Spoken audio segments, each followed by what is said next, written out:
Assalamualaikum warahmatullahi wabarakatuh. Pada kesempatan ini saya akan sampaikan sosialisasi pertemuan tatap muka terbatas DKI Jakarta tahun 2022.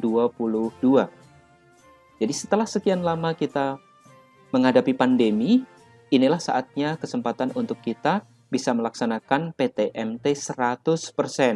Apakah dasar hukumnya?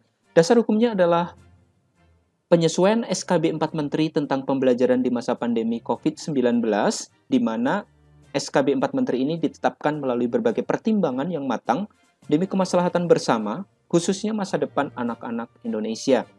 SKB 4 Menteri ini ditekankan kembali melalui keputusan Kepala Dinas Pendidikan Provinsi DKI Jakarta nomor 1363 tahun 2021 tentang penyelenggaraan pembelajaran tatap muka terbatas pada masa pandemi COVID-19. Bagaimana pengaturan pembelajaran tatap muka terbatas ini? Untuk DKI Jakarta, karena kondisi daerahnya adalah PPKM level 1, dan untuk beberapa sekolah atau untuk mayoritas sekolah yang vaksinasi dosis 2 untuk tenaga pendidik dan tenaga kependidikannya di atas 80%, maka kapasitas PTM-nya adalah 100%. Jadi seluruh siswa akan masuk dalam satu hari. Nah, frekuensinya adalah full hari sekolah, yaitu hari Senin sampai hari Jumat, dengan durasi jam pembelajaran maksimal 6 jam. Durasi 6 jam pembelajaran ini untuk kelas rendah adalah 30 menit per jam pembelajaran, sedangkan untuk kelas tinggi adalah 35 menit per jam pembelajaran. Nah, bagaimanakah pelaksanaan PTM terbatas ini? Semua satuan pendidikan pada level 1, 2, dan 3 PPKM wajib melaksanakan PTM terbatas. Kemudian, orang tua atau wali peserta didik dapat memilih PTM atau pembelajaran jarak jauh bagi anaknya hanya sampai semester 1 tahun ajaran 2021-2022 berakhir. Sedangkan mulai semester kedua ini, maka atau mulai Januari 2022 ini, semua siswa wajib mengikuti PTM terbatas. Saya tekankan sekali lagi bahwa semua siswa wajib mengikuti PTM terbatas. Nah, bagi penyelenggara pendidikan yang melanggar protokol kesehatan, nanti juga akan diberikan sanksi. Nah, ada beberapa penghentian PTM terbatas menurut SKB 4 Menteri yang baru. Penghentian sementara PTM terbatas di satuan pendidikan terjadi apabila yang pertama, klaster penularan COVID-19 di satuan pendidikan. Angka positivity rate hasil ACF di atas 5%. Kemudian, warga satuan pendidikan yang masuk dalam notifikasi kasus hitam di atas 5%. Nah, kemudian, aturan untuk vaksinasi pendidik dan tenaga kependidikan. Dalam SKB 4 Menteri baru disebutkan bahwa cakupan vaksinasi PTK mempengaruhi jumlah kapasitas peserta didik yang mengikuti PTM terbatas pada PPKM level 1, level 2, dan level 3. Untuk DKI Jakarta yang PPKM-nya pada level 1 dan guru serta tenaga kependidikan telah vaksin sebanyak lebih dari 80%, maka 100% siswa wajib masuk ke sekolah. Kemudian, khusus bagi PTK yang belum divaksinasi akan mengajar secara pembelajaran jarak jauh. PTK yang menolak divaksinasi padahal vaksin tersedia dan memenuhi syarat divaksinasi dapat diberikan sanksi sesuai peraturan perundang-undangan, yakni Peraturan Presiden Nomor 14 Tahun 2021 tentang perubahan atas Peraturan Presiden Nomor 99 Tahun 2020. Nah, perlu ditekankan, meskipun bukan syarat mengikuti PTM terbatas, orang tua atau wali diimbau mendorong anaknya yang sudah memenuhi syarat untuk tetap divaksin. Kemudian, seperti apa sih ketentuan untuk mengikuti PTM?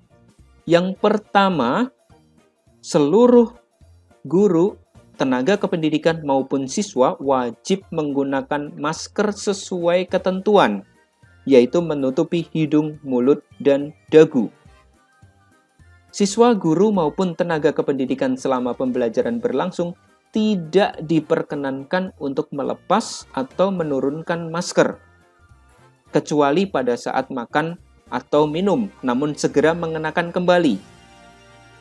Kemudian, yang kedua, menerapkan jarak antar siswa dan atau antar kursi atau meja paling sedikit 1 meter, namun kita akan lihat bagaimana kondisi di setiap kelas. Kemudian yang ketiga, menghindari kontak fisik. Jadi tidak ada salaman, tidak ada bersentuhan dengan teman atau dengan guru. Semua bisa tetap dilaksanakan salam tanpa kontak fisik. Kemudian yang keempat, tidak saling meminjam peralatan atau perlengkapan belajar. Jadi membawa dari rumah masing-masing buku pelajaran, kemudian alat tulis, penggaris, pulpen, pensil, dan seterusnya semua membawa sendiri. Tidak ada yang meminjam atau dipinjam alatnya. Baik, yang kelima, tidak berbagi makanan dan minuman, serta tidak makan dan minum secara berhadapan dan berdekatan. Mohon perhatiannya. Kemudian, menerapkan etika batuk dan bersin. Bagaimana ketika batuk dan bersin harus menutup mulut. Terus kemudian segera membersihkan semua bagian tubuh yang terkontaminasi, kemudian mencuci tangan, dan jangan menyentuh area wajah maupun permukaan benda yang lain. Kemudian yang ketujuh adalah rutin membersihkan tangan, bisa dengan menggunakan hand sanitizer atau utamakan mencuci tangan pakai sabun. Kemudian peraturan untuk pengantaran dan penjemputan, yang pertama dilakukan di tempat terbuka dan luas sehingga tetap memungkinkan penerapan protokol kesehatan secara ketat. Kemudian yang kedua, jadwal pengantaran dan penjemputan akan diatur sehingga tidak terjadi penumpukan. Nanti secara teknis akan disampaikan oleh guru kelas bagaimana penjemputan dan pengantarannya supaya tidak terjadi penumpukan dan tetap memperhatikan protokol kesehatan. Penjemput maupun pengantar tetap menggunakan masker dan tetap mengikuti protokol kesehatan. Jangan sampai nanti penjemput atau pengantar itu tidak memakai masker dan kita akan suruh untuk putar balik. Kemudian, tugas sekolah diantaranya adalah menyusun struktur program dan jadwal pembelajaran sesuai alokasi waktu, kemudian menyediakan sarana dan prasarana, sanitasi, kebersihan dan kesehatan, screening pengunjung dan tamu. Untuk beberapa tamu yang memang bukan warga sekolah, maka wajib untuk scan barcode pada saat akan memasuki gerbang sekolah. Namun jika aplikasi Peduli Lindungi belum berfungsi, tamu juga wajib menunjukkan sertifikat vaksin atau hasil rapid test antigen. Nah, beberapa hal yang harus diikuti. Sebelum mengikuti pembelajaran, siswa wajib sarapan dari rumah. Karena sarapan ini sebagai nutrisi selama anak belajar di sekolah. Jangan sampai anak di sekolah sakit gara-gara lupa tidak sarapan. Kemudian siswa yang kedua tidak bergejala batuk, flu, atau pusing pada saat akan berangkat ke sekolah. Jika mengalami gejala salah satu tersebut, maka wajib memberitahu guru kelas. Kemudian yang ketiga, mengenakan masker medis. Kemudian yang keempat, membawa hand sanitizer. Yang kelima, membawa bekal yang cukup. Bekalnya adalah bekal yang tidak merepotkan bagi siswa, misalnya makanan ringan dan minum. Kemudian yang keenam, membawa perlengkapan pribadi untuk belajar seperti buku pelajaran sesuai jadwal, kemudian pensil, pulpen, penggaris, dan seterusnya, penghapus, dan seterusnya. Tidak diperkenankan untuk meminjam atau dipinjam oleh siswa yang lain. Kemudian bagaimana pengaturan saat perjalanan? Dalam perjalanan, siswa tetap mengenakan masker dan menjaga jarak, kemudian menghindari menyentuh permukaan benda dan area wajah, serta terapkan etika batuk dan bersin. Kemudian yang ketiga, mencuci tangan setelah menggunakan transportasi atau antar jemput. Kemudian saat memasuki gerbang, yang pertama, pengantar atau penjemputan di lokasi yang sudah ditentukan. Kemudian yang kedua, mengukur suhu tubuh.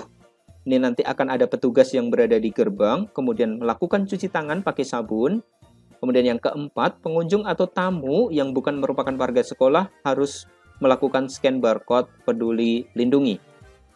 Nah, bagaimana kemudian selama kegiatan belajar?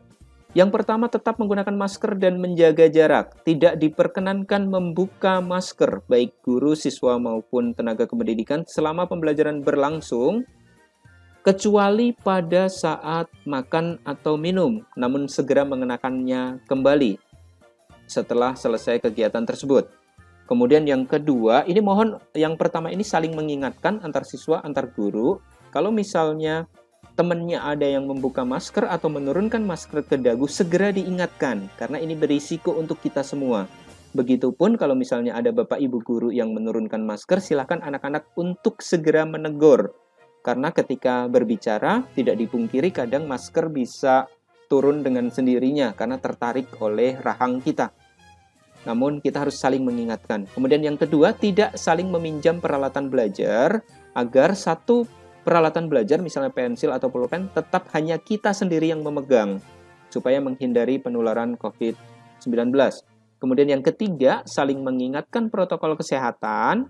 Yang keempat, kondisi kesehatan akan diamati oleh guru. Apabila nanti dalam pembelajaran di kelas ternyata siswa mengalami pusing, batuk, flu, maka guru akan menghubungi orang tua untuk segera menjemput anak ke sekolah. Kemudian, selesai kegiatan belajar, tetap menggunakan masker dan cuci tangan pakai sabun. Jadi keluar kelas, siswa tetap cuci tangan. Kemudian, keluar ruangan dengan tertib dan tetap menjaga jarak. Yang ketiga, penjemputan sesuai dengan waktu yang dijadwalkan. Nah, bagaimana selama perjalanan pulang? Selama perjalanan pulang, siswa juga tidak diperkenankan untuk melepaskan masker. Tetap menggunakan masker dan menjaga jarak. Kemudian yang kedua, hindari menyentuh permukaan benda dan area wajah. Yang ketiga, membersihkan tangan sebelum dan sesudah menggunakan alat transportasi. Kemudian yang terakhir, apa yang harus dilakukan sampai di rumah? Yang pertama adalah melepaskan alas kaki dan menyemprot tas, pakaian, sepatu, dan jaket dengan cairan disinfektan. Tujuannya apa? Tujuannya supaya semua virus yang diperoleh atau yang menempel pada bagian pakaian yang dikenakan dapat segera ditanggulangi. Kemudian yang kedua, membersihkan diri sebelum berinteraksi dengan anggota keluarga lainnya. Kemudian yang ketiga, rutin cuci tangan pakai sabun. Dan yang keempat, jika ada anggota keluarga bergejala, segera lapor kepada guru kelas masing-masing. Baik, demikian yang saya sampaikan. Pesan saya, tetap taati protokol kesehatan demi menyukseskan PTMT 2022. Sukses selalu untuk kalian. Semoga PTMT ini dapat kita manfaatkan dengan baik dan semoga kita tetap sehat sehingga bisa mengikuti pembelajaran dengan baik. Terima kasih. Assalamualaikum warahmatullahi wabarakatuh.